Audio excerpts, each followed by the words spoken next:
Good day, ladies and gentlemen, and welcome back to another What If video. In today's video, I will be discussing what if a TES employee commits misconduct.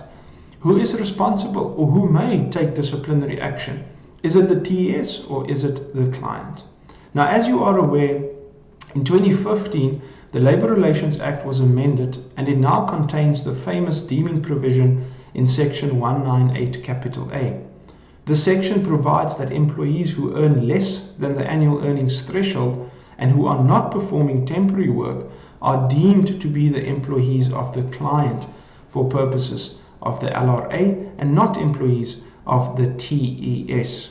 Simply put, if a TES employee is placed at a client for longer than 3 months, he or she is deemed to be the employee of the client for purposes of the LRA.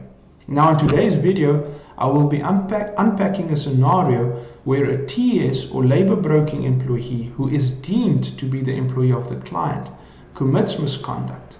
Now, the question is, as I've mentioned, is who may take disciplinary action? Is it the client or is it the TES? To answer this question, I will be discussing the matter of Sakau versus Sovereign Foods and another. This is the CCMA matter, and we will be unpacking the arbitration award. In this case, the employee was employed by the TES and he was placed at the workplace or site of the client being Sovereign Foods. He was placed at the client in September 2017 and was dismissed in May 2019. It was common cause that Sovereign Foods was the deemed employer of the applicant in terms of section 198 capital A of the Act. The applicant was dismissed after the deeming provision came into effect, and he was unhappy with his dismissal and therefore referred the dispute to the CCMA. The disciplinary hearing was administered by the TES and the employee was then subsequently dismissed. The applicant's challenge, or the employee's challenge in terms of the substantive fairness of his dismissal, was based, amongst other things, on whether the TES was duly authorized to administer discipline and effect the dismissal against the applicant in terms of section 198 capital A. In other words, the applicant was challenging the jurisdiction of the labor broker, the TES, to administer the whole disciplinary process.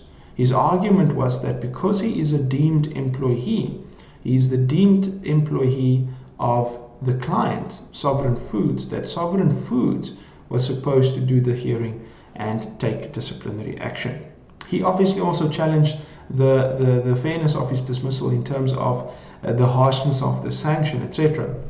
But for the purposes of our discussion, our focus is on whether the TES can take disciplinary action against a deemed employee.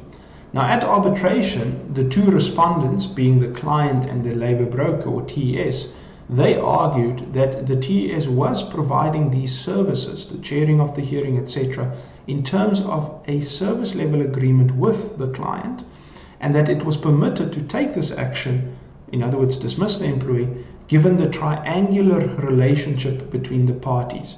In this relationship, this triangular relationship, it is then the TES, the client, and the employee. Now, in arriving at his decision, the Commissioner considered the decision of the famous Constitutional Court case in assigned services, and the Commissioner looked at the court's interpretation of section 198 capital A. The Commissioner in particular referred to and relied on the Constitutional Court's finding that when the deeming provision applies, the client becomes the sole employer of the employee for purposes of the LRA. The Commissioner found that given the finding in assigned services, that the fact that the client or Sovereign Foods was the sole employer, the TES had no authority to discipline and dismiss the employee. The Commissioner did not accept the TES and the client's evidence that the disciplinary hearing was conducted by the TES, which made recommendations to the client, and based on those recommendations, the client instructed the TES to proceed with the sanction of dismissal. The Commissioner was not convinced by this, and he found that the TES and Sovereign Foods had not placed any evidence before him that showed that the TES made a recommendation to Sovereign Foods as to the outcome and sanction, and that the client, Sovereign Foods, endorsed the recommendation. The Commissioner found that the notice served on the employee to attend the hearing was on the letterhead of the TES. The witness statements indicated that the TES was in control of the hearing, and the outcome of the hearing was also issued on the letterhead of the TES.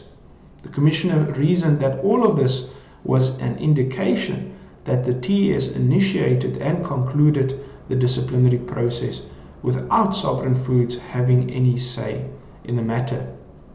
The Commissioner then concluded that once the deeming provision is triggered, the TES is no longer an employer of the placed employee, and the client, as the sole employer, is the party who has the authority to discipline and dismiss the employee. The Commissioner found the employee's dismissal substantively unfair and ordered that he be reinstated with 9 months back pay. Now, in light of this matter, ladies and gentlemen, it does appear that the CCMA or bargaining councils will find in favor of deemed employees who have been disciplined or dismissed by the TES without any input or recommendation by the client. As I've mentioned, when an employee is deemed, the client becomes the employer for LRA purposes, and disciplining staff for misconduct would then fall squarely within the ambit of the LRA. Now, should any of you, any of our viewers, make use of temporary employment service providers or labor brokers, it is important that if these staff have been working for you or placed at your site or workplace for longer than 3 months, it is important that where they commit misconduct, that you play an active part in the disciplinary process. Our advice would be that between you as the client and the TES, that you developed a SOP in terms of which you set out the procedure to be followed when a TES employee commits misconduct. In short, and in looking at a dismissal case, for example, the client, you, should instruct the TES to investigate the misconduct and then to report back to you on a finding. Should there then be evidence of serious misconduct, the client should instruct the TES to hold a disciplinary inquiry or hearing. If the employee is found guilty in that hearing, the chairperson of the hearing should make a recommendation to the client in terms of sanction, and the client should make the final decision. The same will apply to an incapacity process as well. Ladies and gentlemen, that then brings us to the end of this video. As always, thank you for watching, and I will see you in 2 weeks' time. Bye-bye.